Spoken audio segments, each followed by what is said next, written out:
This is Tamor Hussain reading for reviewer Richard Wakeling. Let's not beat around the bush. Back 4 Blood is Left 4 Dead 3 in all but name. The similarities between the original game and this spiritual successor are endless, even after a 12-year gap. Yet it's their overt differences that prove to be the most interesting part of Back 4 Blood.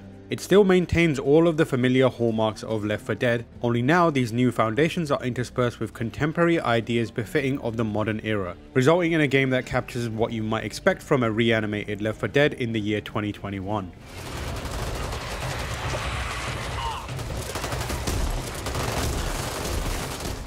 Back 4 Blood's chaotic template might be the most overt similarity between the two games, as you and up to 3 friends are tasked with surviving the ravenous zombie hordes as you desperately fight from one safe room to another. The campaign is split into 4 acts, with each one containing a variable number of chapters. The first act is the longest, for instance, coming in at 13 chapters, while the final act consists of a single boss fight. Finishing the entire campaign on the game's regular and easiest difficulty will probably take you around 6 to 7 hours, but Back 4 Blood offers plenty of replayability when you factor in the other 2 punishing difficulty levels and the game's inherent variety. The AI game director, which makes on-the-fly decisions on where and what enemies spawn, returns from Left 4 Dead and ensures that each character is noticeably different on repeat visits, as it also manipulates hazard placement, weapon availability, and zombie frequency, which differ with every playthrough.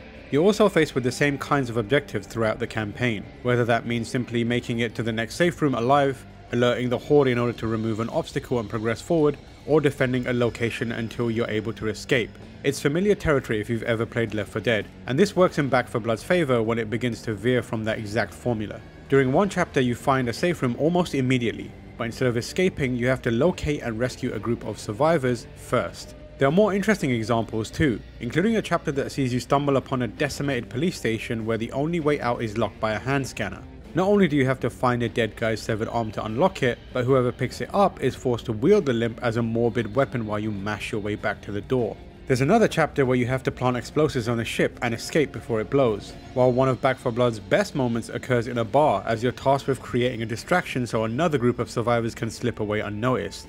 As it turns out, zombies can't help but gravitate towards the sound of Lemmy Kilmister's gravelly rasp emanating from a tired old jukebox, as Motorhead's Ace of Spades provides the energetic soundtrack to the barroom massacre.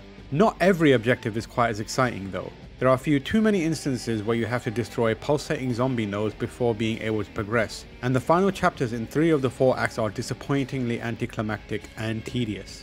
Fortunately, caving in craniums and filling zombies full of lead remains enjoyable throughout. Your arsenal of weapons consists of the usual assortment of assault rifles, SMGs, shotguns, snipers, and a lethal collection of melee tools. The gunplay is more in line with modern shooters than Left 4 Dead, as you'll spend most of your time aiming down sights to pop headshots and focus fire on the special infected's glowing weak spots. The weapons are punchy and zombies react to your shots in satisfying ways, gradually coating everything in a thick crimson layer of blood.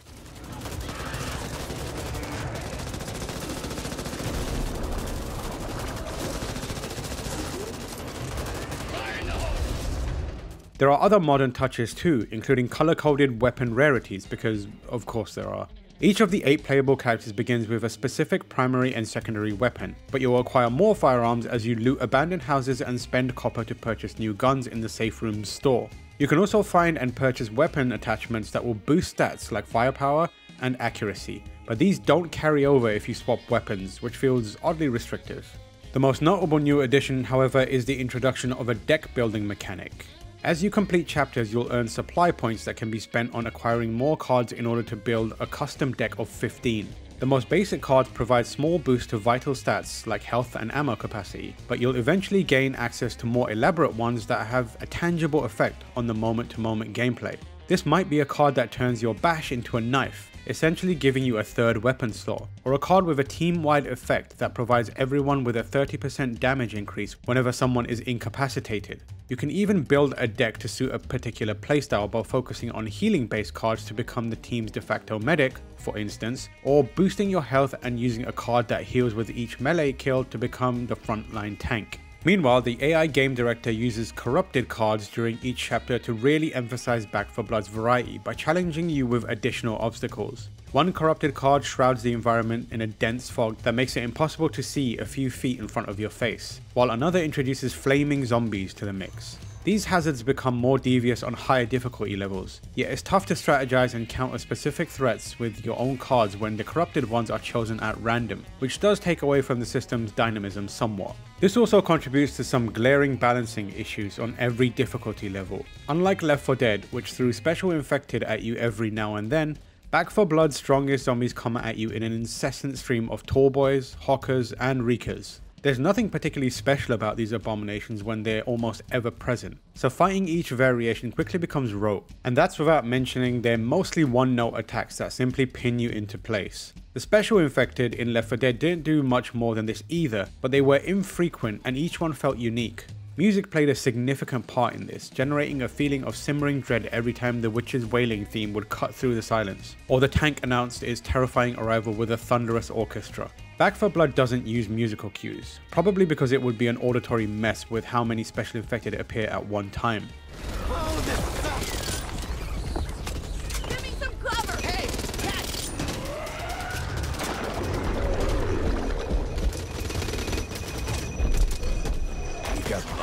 Quit that, doofus! Before someone really gets hurt!